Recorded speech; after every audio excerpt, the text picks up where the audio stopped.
بسم اللہ الرحمن الرحیم۔ محترم ناظرین، السلام علیکم ورحمۃ اللہ وبرکاتہ۔ ایک دفعہ حضرت عمر رضی اللہ تعالی عنہ چند صحابہ کی جماعت کے ساتھ کسی ضروری کام کے لیے تشریف لے جا رہے تھے۔ راستے میں ایک بڑھیا ملی جس کی کمر مبارک بھی جھک گئی تھی اور وہ لاٹھی کے سہارے آہستہ آہستہ چل رہی تھی۔ اس بوڑھی عورت نے حضرت عمر رضی اللہ تعالی عنہ سے فرمایا، قف یا عمر، ٹھہر جا عمر، کہاں لپکا جا رہا ہے؟ حضرت عمر رضی اللہ تعالی عنہ کھڑے ہو گئے اور وہ بوڑھی عورت لاٹھی کے سہارے سیدھی کھڑی ہو گئی اور فرمایا، اے عمر، میرے اوپر 3 دور گزر چکے ہیں۔ ایک وہ دور تھا اس سخت گرمی کے زمانے میں اونٹ چرایا کرتا تھا اور اونٹ بھی چرانے نہیں آتے تھے۔ صبح سے شام تک حضرت عمر رضی اللہ تعالی عنہ اونٹ چرا کر آتے اور خطاب کی مار پڑتی تھی کہ اونٹوں کو اچھی طرح چرا کر کیوں نہیں لایا۔ ان کی بہن عمر کو یہ کہتی تھی کہ عمر، تجھ سے تو پھلی نہیں پھوٹتی۔ تو اس بڑھیا نے کہا کہ تو اونٹ چرایا کرتا تھا اور تیرے سر پر ٹاٹ کا یا کمبل کا ٹکڑا ہوتا تھا اور ہاتھ میں پتے جاڑنے کا آنکڑا ہوتا تھا۔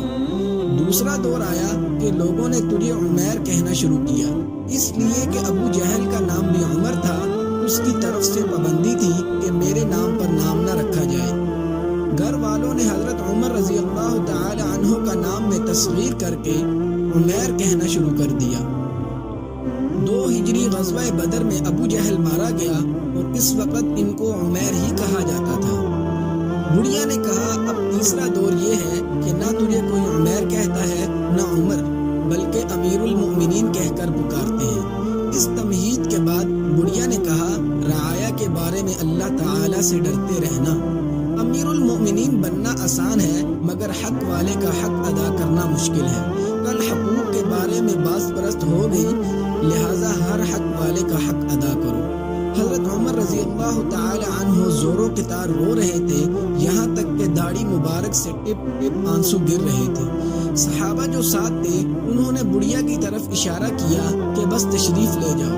حضرت عمر رضی اللہ تعالی عنہ کے رونے کی وجہ سے زبان بھی نہ اٹھ سکی، اشارہ سے ہی منع فرما دیا کہ ان کو فرمانے دو جو وہ فرما رہی ہیں۔ جب وہ چلی گئیں تب صحابہ اکرام رضی اللہ تعالی عنہ میں سے کسی نے پوچھا کہ بڑھیا کون تھی جس نے آپ کا اتنا وقت ضائع کر دیا؟